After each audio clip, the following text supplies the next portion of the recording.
አሚን መልቲሚዲያ ፕሮዳክሽን።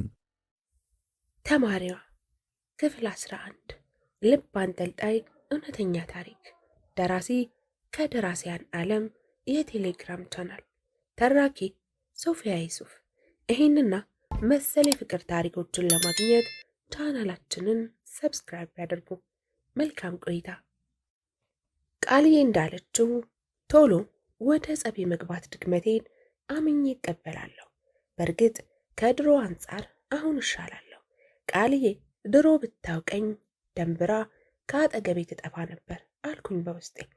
ድንገት የሚቀየር ድንገት የሚከፋ ያለችው ነገር ግን በእሷና በዛኪ ድፍንፍን ባለ ግንኙነት ምክንያት የመጣብኝ አዲስ ህመም ነው። ምን ላድርግ? ተደናግሬም የማይወጣልኝ ትቼም የማልተው ህመም ሆነብኝ። እኔማ ጊዜ እውነቱን ያውጣው ብዬ ትቼው ነበር። እድሜ ለኪያ የቃልዬንና የዛኪን ዱካ እየተከታተለ አልፈልግም ብለውም በግድ ወሬ እያቀበለኝ ወዳሉበት ይልከኛል። ካየኋቸው ደግሞ መረበሽ አይቀርም። ምንሽ ነው አልላት ነግራኛለች። ለምን ከሱ ጋር እንዲህ ትሆኛለሽ እንዳልላት የምከታተላት የማላምናት የምጠረጥራት ይመስላታል። ትጣላኛለች ብዬ እፈራለሁ። የጨነቀ ነገር ሆነብኝ እንጂ የምቀየረው ይሄስ ባህሪ አልነበረም። አቦሉን እንደጠጣን ኤፍዬ ወይዬ ቃል እስቲ ስለኔ የምናውራ ስትለኝ ደነገጥኩ። ስላንቺ ምን ቃልዬ? አንተስ የምትወድልኝና የምትጠላብኝን ባህሪ አትነግረኝም?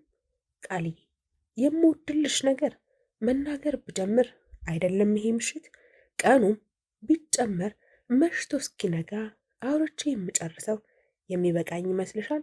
እሺ በቃ የምትጠላብኝን ባህሪ ንገረኝ ቃልዬ። የምጠላው ሳይሆን ብትሆኝልኝ ወይም ብትለምድልኝ ብዬ የምመኘው አንድ ሁለት ነገር ልንገርሽ። አንደኛው ውሎ እንዴት ነበር የሚባል ነገር አለማወቋ ያበሽቀኛል። ውሎ ስላት ማለት አለችኝ። ማለትማ በፍቅር ህይወት መካከል አንዱ ወሳኝ ነገር ውሎ እንዴት ነበር ብሎ ማውራት ነው። አንቺ ደግሞ አልፈጠረብሽም። አልገባኝም ኤፍዬ። እኔ ስንገናኝ ከመገናኘታችን በፊት ባሳለፍነው ቀን የነበርንበትን ሁኔታ ብናወራ ደስ ይለኛል። አንቺ ግን እንኳንስ ሳልጠይቅሽ ልትነግሪኝ ስጠይቅሽም ደምሽ ይፈላል ስላት ትንሽ ኪላት ሳቀች። ወይ ኤፍዬ፣ እና አንተ የምትፈልገው ልክ ስንገናኝ ዛሬ ጠዋት ልክ 12 ሰዓት ከ45 ደቂቃ ላይ ከእንቅልፍ ነቃሁ። 2 ተኩል ላይ ቁርስ በላሁ። 4 ሰዓት ክላስ ገባሁ። 6 ሰዓት ከክላስ ወጣሁ። መንገድ ላይ አንድ ሰው ለከፈኝ። ግቢ ውስጥ አንዱ ወደድኩሽ አለኝ፣ ከግቢ ውጭ አንዱ ሰደበኝ እያልኩ ሪፖርት እንዳቀርብልህ ነው አለችኝ። አትሳቂ ቃልዬ፣ ኮተቱን ሁሉ እንድታወሪልኝ ሳይሆን በጥቅሉ ያለውንና ወጣ ያለ ፕሮግራም ምናምን ሲኖሩሽ መናገሩ ጥሩ ነው። ደስ ይላል እኮ። ደስ ስለሚል ብቻ ሳይሆን አብረን ባልሆንበትም ሰዓት አብረን እንዳለን ያህል እንዲሰማን ያደርጋል። ግልጽነትና መተማመንን ያጠነክራል። ብዙ ጥቅም አለው ቃልዬ። ኦ ማይ ጋድ! ግን በጣም አሰልቻኝ ኤፍዬ። እሺ ሌላስ? ሌላውም ያው የዚሁ ግልባጭ ነው። ስለ ነገ ማውራትም አትወድም ቃልዬ። ይሄ ግን አስፈላጊ ነው። ስለ ነገ ስልሽ ስለ ነገ ሳይሆን ስለ ወደፊት እንዲሆን ስለምትፈልጊው እንዲሁም ለማድረግ ያሰብሽውን ነገር ማውራት ደስ ይላል። ለምሳሌ እኔ ሁሌም ሀሳብ የሚሆንብኝ ቃልዬ ከተመረቀች በኋላ የት ነው ተቀጥራ ስራ መስራት የምትፈልገው? ድሬ ነው ወይስ አዲስ አበባ የሚለው ነገር በጣም ያሳስበኛል። እንኳን ስለ ወደፊቱ ስጠይቅሽ ስለ ዛሬም ስጠይቅሽ ጭቅጭቅ ስለሚመስልሽና ቶሎ ስለሚሰለችሽ ግን ጠይቄሽ አላውቅም ስላት በስስት እያየችኝ ከተቀመጠችበት ተነስታ ወደ እኔ መጣችና አቀፈችኝ። ኤፍዬ ሙት አንጀቴን አላወስከው። እንደተመረቅኩ ያው ቤተሰቦቼ ለምርቃት መምጣታቸው ስለማይቀር አብሬያቸው ሄዳለሁ። ትንሽ ቆይቼ ወደዚህ ተመልሼ ነው ስራ መፈለግ የምጀምረው። ከፈለግ አንተ ወደ አዲስ አበባ ትመጣና ወይ ደግሞ እዚህ አብረን እንመለሳለን። ይሄንን ቀደም ብዬ ሳስብበት ነበር። እወድሃለሁ እሺ ስትለኝ ያለንበት ቤት ብቻ አይደለም ምድር የጠበበችኝ እስኪመስለኝ በደስታ ተጥለቀለቅኩ። እንቅፋት የገጠመው የመሰለኝ ፍቅራችን በዚች በቃልዬ ንግግር እንቅፋቱ ሁሉ ሲጠራረቅ ታየኝ። ተስፋዬን አለመለመችው። በዚች ምሽት ቃልዬ ልትመረቅ 2 ወር ነበር የቀራት። መድረሱ ያስፈራኝ የቃልዬ ምርቃት ቀኑን ናፈቀኝ። እህቴ እገዛልሃለሁ ያለችኝ ሚኒባስ ደግሞ 3 ወር ነው የቀረው። እያንዳንዷ ቀን መሽታ በነጋች ቁጥር የምመኘውን ሕይወት ወደምጀምርበት ቀን የምታወጣኝን መሰላል እየወጣሁ እያጋመስኩ ያገባደድኳት መስሎ ተሰማኝ። ቃልዬ መመረቂያዋ ጊዜ እየደረሰ ነው። 1 ወር አካባቢ ሲቀረው የመመረቂያ ጽሑፍ ገለመን እያለች በጣም ትዋከብ ነበር። ልክ ቃልዬ ልትመረቅ 2 ሳምንት ሲቀራት ስራ ላይ ያለሁ በአንድ ቀን አመሻሹ ላይ ከምሽቱ 2 ሰዓት አካባቢ ባጃጄ ውስጥ ቁጭ ብዬ ሞባይሌን እየነካካሁ ቴሌግራም አካውንቴ ላይ መልእክት ገባ። ቴሌግራሜን ከፍቼ ስመለከተው መልእክቱ የተላከው ደግሞ ከዛ ከማላውቀው ቁጥር ነው። ቃልዬ ጭፈራ ቤት ከዛኪ ጋር ያመሸች ቀን የጭፈራ ቤቱ ስም ተጽፎ የተላከበት ቁጥር የማይታወቅ ብዬ ይዤው ነበር። ቴሌግራሜ ላይ የተላከው መልእክት በዛ ቁጥር ነው። የተላከው መልእክት ፎቶ ነው። ጫን ብዬ ካልከፈትኩት ምንነቱ የማይታወቅ ፎቶ መልእክቱን ከፍቼ ማየት ፈራሁ። ሳምንት ታቆየው። በመጨረሻም ከፈትኩት። ፎቶ የሰው ፎቶ አይደለም። 2 ሰዎች የተላላኩትን መልእክት ስክሪንሹት አድርገው ነው የላኩልኝ። የመልእክት ልውውጡ እንዲህ ይላል። ዛኪ፣ ነገ የት ነህ? አንገናኝም? ነገ ግቢ የለውም ባክህ። የት ልትሄድ ነው? ከችኳ ጋር ሐረር ልንሄድ ነው። ኧረ ባክህ ደስ ይላል። ፈታ ልትሉ ነዋ። ስንት ሰዓት ነው የምትሄዱት? በጠዋት ነው። ያቺን መጽሐፍ ፈልጌ ነበር። አይ በጠዋት አይደለም፣ ከምሳ ሰዓት በኋላ ነው የምንሄደው ይመስለኛል። እስከ 6 ሰዓት አለሁ እና እናውሰድ፣ ወይ እኔ ራሴ አቀብልሃለሁ። በቃ ለማንኛውም በጠዋት እንደዋወል የሚል ነበር። ዛኪ ከአንድ ግቢ ካለ ወንድ ጓደኛው ጋር የተለዋወጠው መልእክት መሆኑ ግልጽ ነው። ያንን ፎቶ አንስተው የላኩልኝ ዛኪ ሐረር የሚሄደው ከቃል ኪዳን ጋር እንደሆነ ሊነግሩኝ መሆኑን ሳስብ በተቀመጥኩበት ብዥ አለብኝ፣ አዞረኝ። ባጃጄ ውስጥ የነበረውን ኮዳ አነሳሁና ውስጡ ያለውን ውሃ አናቴ ላይ አፈሰስኩት። በውሃ የሚቀዘቅዝ መች ሆነና ምን እንደማስብ ምን እንደማደርግ ግራ ገባኝ። ከባጃጄ ላይ ወርጄ ጨለማ ቦታ መርጬ ድንጋይ ላይ ቁጭ አልኩኝ። ለብዙ ደቂቃዎች ምናልባትም ለ1 ሰዓት ያህል ቁጭ አልኩ። ትንሽ ስረጋጋ ወደ ቃልዬ ስልክ ደወልኩ። በቃ ነገ ፈልግሻለሁ እላታለሁ። አይመቸኝም ካለች የማይመቻት ከዛኪ ጋር ሐረር ለመሄድ እንደሆነ በግልጽ እነግራታለሁ። እኔ ብሸሸውም እየተከተለ ስቃዬን ያበላኝን እውነት አፍርጬ የምትለውን ሰማታለሁ ብዬ ከወሰንኩ በኋላ ነበር ወደ ቃልዬ ስልክ የደወልኩት። ስልኩን አንስታ እንዴት ነህ ይፍዬ ስትለኝ ደፍሬ ያንን ልበላት አልበላት ግን እርግጠኛ አልነበርኩም። ብቻ ደወልኩ። የቃልዬ ስልክ ጥሪ አይቀበልም። ከደረሰኝ መልእክት በላይ የቃልዬ ስልክ ዝግ መሆኑ ቅስሜን ሰበረው። በሩጫ ግቢያቸው ድረስ ሄድና ስሟን እየጠራህ ጩህ ጩህ አለኝ። ነገር ግን ከተቀመጥኩባት ድንጋይ ላይ አልተነሳሁም። 3 ጊዜ እየቆየሁ ብሞክርላትም ስልኳ ጥሪ አይቀበልም። ሐሳቤን ቀየርኩ። ቃልዬ ስልክ ላይ መደወሌን ትቼ ፍጹም ወደሚባል እንደኔው ባጃጅ ያለው ጓደኛዬ ጋር ደወልኩ። ለነገ ባጃጁን እንዲያውሰኝና ከፈለገ የኔን ባጃጅ መጠቀም እንደሚችል ስነግረው እኔ ነገ ስራ አልወጣም እና እናውሰድ አለኝ። ምንም ሳልተኛ አደርኩ። ጠዋት 3 ሰዓት ላይ የእሱም ባጃጅ ይዤ እነ ቃልዬ ዩኒቨርሲቲ መግቢያ አካባቢ አደፈጥኩ። ልክ ሩብ ጉዳይ ለ7 ላይ ዛኪ ቦርሳ ጀርባው ላይ ጣል አድርጎ ከግቢ ብቅ ሲል አየሁት። ቃልዬ ተከተለችው። ዘንጣለች። ቀድመው ደውለው ነው መሰለኝ ባጃጅ በር ላይ ነበር የጠበቃቸው። ተከታትለው ገቡ። ከሁለቱ ውጪ ሌላ ሰው ወደ ባጃጇ አልገባም። ባጃጇ ተነስታ መሄድ እንደጀመረች ብዙም ሳትርቅ ተከተልኳት።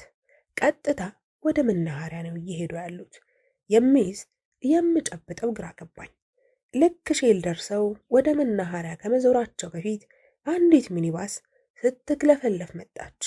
ሐረር ሁለት ሰው አለረዳቱ አንገቱን ብቅ አድርጎ እነ ቃልዬን የጫነው ባለባጃጅ ለሚኒባሱ ረዳት በምልክት አሳየው። ሚኒባሷ ቆመች። እነ ቃልዬ ከባጃጇ ላይ ወርደው ሚኒባሷ ውስጥ ገቡ። ወደ ሐረር ነጎዱ። የሰው ባጃጅ መሪ በውጤ እየመታሁ እዛው በቅርቤ ወዳለው ማደያ ያስጠጋሁና አቆምኳት። ቁልፉን እኔም ጓደኛዬም ለምናውቀው ነዳጅ ገዢ ሰጥቼ ለጓደኛዬ ደውዬ ነገርኩትና ወደ ሐረር ለመሳፈር ወደ መናኸሪያ ሮጥኩ። የገባሁበት ሚኒባስ አልሞላም። ተቁነጠነጥኩ። እንደምንም ሞላ። እነ ቃልዬ ወደ ሐረር ጉዞ ከጀመሩ ከ25 ደቂቃ በኋላ የተሳፈርኩባት ሚኒባስ ወደ ሐረር ጉዞ ጀመረች። ከፊት ለፊት ሚኒባስ አየሁ።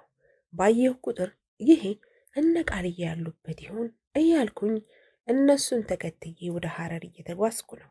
ከቃልዬ ጋር ስንሄድ 5 ደቂቃ የተጓዝኩት ያልመሰለኝ መንገድ 5 ቀን የተጓዝኩ ያህል ቢረዝምብኝም ሐረር ደረስኩ። ሐረር እንደደረስኩ ለምን እንደመጣሁ ምን እንደማደርግ ወዴት እንደምሄድ ግራ ግብት አለኝ። ምግብ ትናንት ምሳ ሰዓት ላይ እንደበላሁኝ ነኝ። የት እንደማገኛቸውም ባገኛቸው ምን እንደምላቸውም የማውቀው ነገር አልነበረም። የሆነ ቦታ ተቀምጠው አሊያም ከተማ ውስጥን ያስጎበኘኋትን የጀጎል በሮች ልታስጎበኘው ዘወር ዘወር እያሉ ፊት ለፊት ብንገጣጠም ምን እንደሚሰማኝ ምን እንደማደርግ ምን እንደምልና ምን እንደምላቸው አላውቅም። ይህን ሳላውቅ ነው እንግዲህ ቅናት የሚባል ዛር እያንዘራዘረኝ ተከትያቸው የመጣሁት። ግን ይሄ ቅናት ነው እንዴ? የምን ቅናት? ቅናትማ አይደለም። ይሄ መከዳት፣ መበደል፣ መገፋት የወለደው መጥፎ ስሜት እንጂ ተራ ቅናትማ ሊሆን አይችልም በፍጹም። ይሄን አይቶና ሰምቶ ፍቅረኛው ጋር ያለውን እውነት ለማወቅ ተከትሎ የማይመጣ ወንድ አለ እንዴ? እረ የለም።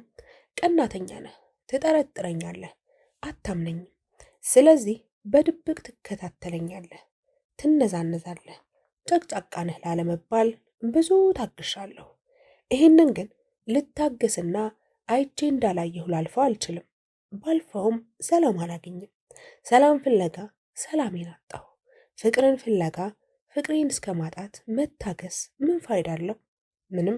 ፍለጋዬን ልጀምርና እውነቱን ልጋፈጥ ብዬ ፍለጋዬን ከመጀመሬ እሷ ሳታየኝ እኔ ቀድሜ ባያቸው እንዳያዩ የምደበቅ መስሎ ተሰማኝ። እንዴ ቆይ ለምንድን ነው የምደበቀው አልኩት። የራሴ ስሜት እኔኑ አስደንግጦ። እሺ ምን ታደርጋታለህ አለኝ። ያ ለብዙ ወራት ድምፁን አጥፍቶ የነበረውና ቃልዬ ውስጥ ያስቀመጠችው ጠበቃዋ እስኪመስለኝ ድረስ እኔና ቃልዬ ፍቅር በጀመርን ሰሞን ሲሞግተኝ የነበረው የራሴ ሀሳብ። በእርግጥ አሁን ላይ ምን እንደምልና ምን እንደማደርግ አላውቅም። በቃ ልክ ሳያት የሚሰማኝን ውስጤ በልበል የሚለኝን እላለሁ። ልክ ሳያት ተደበቅ ተደበቅ የሚል ነገር ከተሰማኝም የምደበቀው መጨረሻቸውን ለማየት ነው። ተደብቄ ለመከታተልና እዚሁ አብረን አንድ ክፍል ውስጥ እንደሚያድሩ ለማረጋገጥ እንጂ ለመሸሽ አይደለም። እንዴ ለምን እሸሻለሁ? እኔ ምን አጠፋሁና እሸሻለሁ? ከዚህ በላይ እውነቱን ላለመጋፈጥ ብሸሽስ ሸሽቼ የት እደርሳለሁ? ብቻ ላግኛት እንጂ ልክ ስንተያይ እሷ ራሷ የምታሳየኝ ስሜትና የምትለኝ ነገር ምን ማድረግ ምን ማለት እንዳለብኝ ያመላክተኝ የለ እንዴ? ባገኛት ምንድን ነው የምላት እያልኩ ምን ያስጨንቀኛል ብዬ ለራሴም ለቃልዬም ጠበቃ ለሆነው የውስጤ ስሜት ምላሽ እንደሰጠው፣ ቆይ አንተ ሳታያት እሷ ብታይስ የሚል የላኪ አድራሻ የሌለው ጥያቄ አቃጨለብኝ። ይህንን ነው መፍራት። ድንገት ቀድማ ከሩቅ ብታይኝ እንኳ እንዳትለየኝ ምን ላደርግ? የሆነ ራሴን የምደብቅበት ኮፍያ ነገር መግዛት አለብኝ። ኮፍያ ብቻ ሳይሆን ማክስም ማድረግ አለብኝ። ዞር ዞር አልኩና ዙሪያዬን ቃኘሁ። ከሚርመሰመሰው የከተማው ሰው መሃል ማክስ ያደረገ አንድም ሰው አልታይህ አለኝ። አይኖራ ታዲያ እኔ ባደርግ ምን ችግር አለው? ያየኝም በውስጡ የሚለውን ከማለት ባለፈ ቀርቦ ለምን ማክስ አደረግ የሚለኝ የለም። ይልቅ ኮፍያና ማክስ ልግዛና የት ሊሄዱ እንደሚችሉ ማሰብና ፍለጋዬን መጀመር ነው ያለብኝ። መነጽርም ልግዛ እንዴ? አያይ መነጽሩ እንኳ ቢቀር ይሻላል። ኮፍያና ማክስ አርጌ በዛ ላይ መነጽርም ጨምሬበት ከተማ ውስጥ ወደዚህ ወደዛ ስል ፖሊስ ራሱ ቢያየኝ ዝም ብሎ የሚያልፈኝ አይመስለኝም። ራሴን ለመደበቅ የመሞከር ወንጀለኛ ነው የሚመስላቸው። አይ መነጸሩ ይቅርብኝና ማክስና ኮፍያውን ብቻ ልግዛ ብዬ ወሰንኩና ገዝቼ በኮፍያና በማክሱ ራሴን በመጠኑም ቢሆን ለመደበቅ ሞክሬ ፍለጋዬን ለመጀመር ተሰናዳሁ። ከሱሬ በስተቀር ከላይ የለበስኩትም ከዚህ ቀደም ለብሸው አይታኝ ስለማታቅ ቃልዬ ቀረብ ብላ ካላየችኝ በስተቀር ከሩቅ ብታየኝ እንኳ ቁመናውና አካሄዱ ኤፍሬምን ይመስላል ብላ ትጠራጠር ይሆናል እንጂ እርግጠኛ መሆን እንደማትችል እርግጠኛ ነበርኩ። ፍለጋ ጀመርኩ። በአንድ ድፍን ከተማ ውስጥ ሁለት ሰው መፈለግ መጃጃል መስሎ ቢታየኝም ሊሄዱ ይችላሉ ብዬ የማስባቸውን ቦታዎች ብቻ ኢላማ አድርጌ ስለምፈልጋቸው አላገኛቸውም የሚል ተስፋ መቁረጥ ውስጥ ሳልገባ እየፈለግኩ በየመሃሉ ሴትና ወንድ ሆነው ተቃቅፈው አሊያም ጎን ለጎን ሆነው የሚሄዱ ጥንዶችን ባየሁ ቁጥር ምንም እንኳ ቃልዬና ዛኪ ከግቢ ሲወጡ የለበሱትን ልብስ ያየሁና ያን አለባበሳቸውን እንኳ በዛች ቀን ወደፊትም እድሜ ልኬንም የማረሰው ቢሆንም ምናልባት እዚህ ደርሰው ቀይረው ቢሆንስ እያልኩ ጥንዶች ባየሁ ቁጥር ልቤ እየደለቀ ጥንዶቹን ወዳየሁበት አቅጣጫ ስገሰግስ አንዳንዶቹን ቀርቤ እነ ቃልዬ እንዳልሆኑ ሳረጋግጥ፣ አንዳንዶቹ እኔ አጠገባቸው ከመድረሱ በፊት ታክሲ ይዘው ሲፈተለኩ ቀልቤ አብሮ ሲፈተለክ እነ ቃልዬን ሳላገኛቸው መፈለጉ ደከመኝ። ቀኑ ደንገዝገዝ አለ።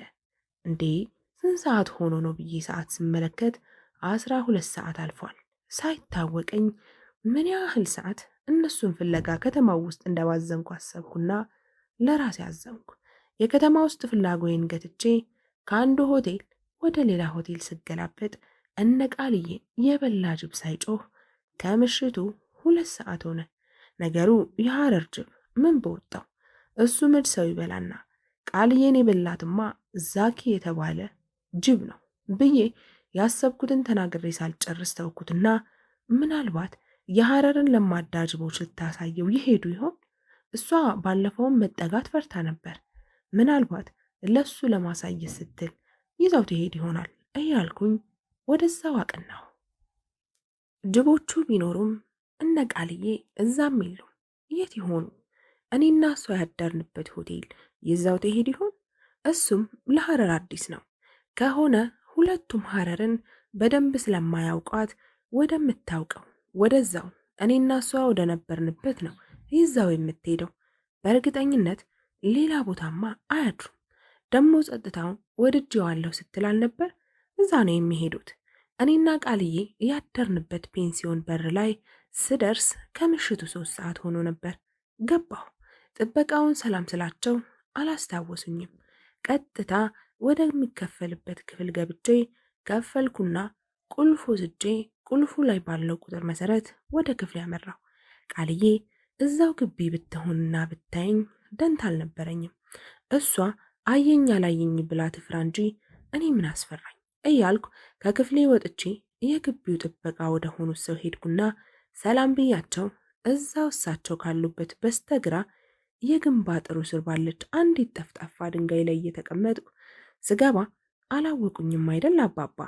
እኔም እገሌ ነኝ ሳልሎት ገባሁ እንጂ እንዳላወቁኝ አውቄያለሁ አልኳቸው። ኧረ አላየሁህም የኔ ልጅ ይቅር በለኝ እባክህን። ችግር የለውም የዛሬ 3 ወር አካባቢ ከሴት ጓደኛዬ ጋር መጠን ነበር። አይ የኔ ልጅ እዚህ ስንቱ በየዕለቱ እየመጣ ይሄዳል። ማንን ከማን ለይቼ አውቃለሁ ብለህ ነው? በእርግጥ ልክ ነዎት፣ ከባድ ነው። ያኔ ግን ልንሄድ ተሰነባብተን ከወጣን በኋላ ተመልሰን መጠን ነበር። እንደውም ደግ አደረጋችሁ እንኳን ተመለሳችሁ። የማታ ጉዞ ጥሩ አይደለም ብለውን ነበር። አያስታውሱም? ውይ አስታወስኩ። ጠዋት ስትሄዱ ቁርስ ይብሉበት አባቴ ብላ ብር የሰጠችኝ ልጅ ከእሷ ጋር የነበርከው አንተ ነህ አደል አሉ። አዎ እኔ ነኝ የኔ ልጅ። ታዲያ እሷን የጥልሃት መጣ? ደህና ነች? እሷ ጣለችኝ እንጂ እኔማ ቃልዬን ጥዬ የት እሄዳለሁ አልኩና ለራሴ ለሳቸው አይ እኔ አልተመቸኝም ነበር። እሷ ከወንድሟ ጋር ቀድማኝ ነው የመጣችው። ደሞ ክፋቱ ስልኬን ቤት ረስቼው መምጣቴ ነው። እዚሁ አልጋ እንደሚይዙ ነበር ከመምጣታቸው በፊት ያወራ ነው። ምናልባት በአንዱ ክፍል ከሆኑ ብዬ እኮ ነው። ወደዚህ አልመጡም አባቴ አልኳቸው። እረ አልመጡም የኔ ልጅ። ይሄው እንግዲህ አዳሬም ውሎዬም እዚህ ነው። ዛሬ በግቢው 3 ክፍል ብቻ ነው የተያዘው። 2ቱ ጠና ያሉ ሰዎች ናቸው። አንደኛዋ እንኳ እዚህ ነው የከረመችው። እዛ አንተ አሁን ገብተህ ከወጣህበት ጎን በስተግራ ነው ያለችው። ዲያስፖራ ነው። ምንድን አላቸው ስማቸውን? አዎ ዲያስፖራ፣ ከውጭ ነው የመጣችው። ኦኬ እንደዛ ነው እንዴ? አዎ እንደዛ ነች። ቀን ዘመዶቿ ዘንድ እየዋለች አዳሯ እዚህ መሆኑን ነው የሰማሁት። ከእነሱ ውጪ ማንም የለም። እንግዲህ ምናልባት ከተማ አምሽተው ሊመጡ ይሆናል የኔ ልጅ አሉ። ይሆናል አባቴ። እስቲ መጣሁ። ከሌላ ሰውም ቢሆን ለምኜ ስልክ ልደውልላት ብያቸው ልወጣ ስል እና እንጂ እዚሁ መደወል ትችላለህ የኔ ልጅ፣ እና ግባ፣ ሂሳብ ክፍሏን አስደውይ በላት አሉ። ችግር የለውም አባቴ፣ ስልክ አላጣም ብያቸው ወጣሁ። ስልክ መጫጣሁና የጠፋችብኝ ቃልዬ ነች እንጂ እያልኩኝ ስልኬን ከኪሴ ያወጣሁና ቃልዬ ስልክ ላይ ደወልኩ። የደወሉላቸው ደንበኛ ከአገልግሎት መስጫ ክልል ውጭ ናቸው ትላለች ቃልዬ። እኔን ከአገልግሎት መስጫ ክልል ውጭ አደረገች እንጂ እሷማ እዚሁ ነች እያልኩ ሁለተኛ ዙር ፍለጋዬን ጀመርኩ። እኔና ቃልዬ ሄድንበትንም ያልሄድንበትንም ቦታ ሁሉ እየገባሁ ፈለግኳት። የለችም። የሚወስድ ይውሰደውና የት እንደወሰዳት ግራ ገባኝ። ምናልባትም ቃልዬ ያን ጊዜ መጨፈር እየፈለገች በግድ ይዣት ስለወጣሁ እስኪወጣላት ልትጨፍር ወደዛ ጭፈራ ቤት ቆይተውም ቢሆን መምጣታቸው አይቀርም በሚል ተስፋ ወደዛ ሄድኩና ጥጌን ይዤ መጠጣት ጀመርኩ። በባዶ ሆዴ ስለነበር የምጠጣው ወዲያው ነበር አናቴ ላይ የወጣው። እነ ቃልዬ ሳይመጡ የቃልዬ ዘፈን መጣ። ያ ከወጣን በኋላ ገብተን ካልደነስንበት ያለች ዘፈን የብሶት ስሜት ከደረቴ ስር ሲፈነቅለኝ ተሰማኝ። ገና ክላሲካሉ ጋር ነበር ዘፈኑ። ፀሐዬ ነው ጥንድ ሆነው የሚለው። ቃልዬን በአይነ ህሊናዬ ፊት ለፊት እያየኋት አብሬው ዘፈንኩ። ቃልዬ ሳትመጣ ዘፈኑ አለቀ። በሩን እያየሁ እኩለ ሌሊት አለፈ። ከብዙ ግራ የገባቸው ዘፈኖች በኋላ የመጣው አንድ ዘፈን የብሶት ዘፈን ነበር። ብሶቴን አጥዋ ወጣው። በቃልዬ ፍቅር የመጨረሻውን ብሶትና ምሬት፣ የመጨረሻውን ሐዘንና መከፋት የማስተናግድበት የመጨረሻው ሰዓት እስኪ መስለኝ ዘፈኑን እየሰማሁ አብሬው ስዘፍን እስከ ዛሬ ለማንም አልቅሼ የማላቀውን እኔ ኤፍሬም ለቃልዬ አነባሁላት። ዘፈኑ ሲያልቅ ወደ ዲጄው ሄድኩና በፍቅር አምላክ ይሆንብህ ይህን ዘፈን ድገመው አልኩት። ኧረ ጣጣ የለውም፣ ከፈለክ በመሃል ሌላ ዘፈን እያስገባህ 5 ደግምልሃለሁ አያሳስብህ አለኝ። አይ በመሃል ሌላ ዘፈን ሳታስገባ አሁኑ ድገመው እባክህን አልኩት። ደገመው። ሳላስብ ትተሽኝ ቢጠፋኝ ሚስጥሩ በእንባ ተጥለቅልቀው አይኖቼም ታወሩ እያለ የሚዘፍነውን ዘፋኝ እየሰማሁ እየተናደድኩኝ እየተበሳጨሁ ዘፈኑ ሲያልቅ ውስጥ የነበረው መጥፎ ስሜት ሁሉ በእንባ ተጠርጎ የወጣ ያህል ቀለለኝ። ከዛ በኋላ እዛ ቤት መቆየትም ሌላ ዘፈን መስማትም ቃልዬን መፈለግም አልፈለግኩም። አልጋ ወደ ያስኩበት ክፍል አመራሁ። የግቢው ጥበቃ በሩን እንደከፈቱልኝ አላገኛቸውም የኔ ልጅ አሉኝ። አባባ ብያቸው ብቻ ገባሁ። ወደ ክፍሌ ሳመራ ዲያስፖራ የተባለችው ከእኔ ክፍል ጎን ያለችው ሴት የክፍሏን መስኮት ከፍታ በሌሊት ልብስ እንደቆመች ጸጉሯን እየነካካች ወደ ግቢው ታማትራለች። ዕድሜዋ ከ30 ብዙ አይርቅም። ስታየኝ አየኋት። ምን ታፈጣለች? እሷም እንደኔ የጠፋባትን ፍቅረኛዋን ፍለጋ ነው እንዴ የመጣችው እያልኩ ወደ ክፍሌ እየሄድኩ ደግሜ አየት ሳደርጋት አሁንም እያየችኝ ነው። አስተያየቷ የሆነ ነገር ልትጠይቀኝ የፈለገች ይመስላል። ፊቴን መልሼ ወደ ክፍሌ ራመድ ስል ይቅርታ ወንድም። ክፍል 12 ይቀጥላል።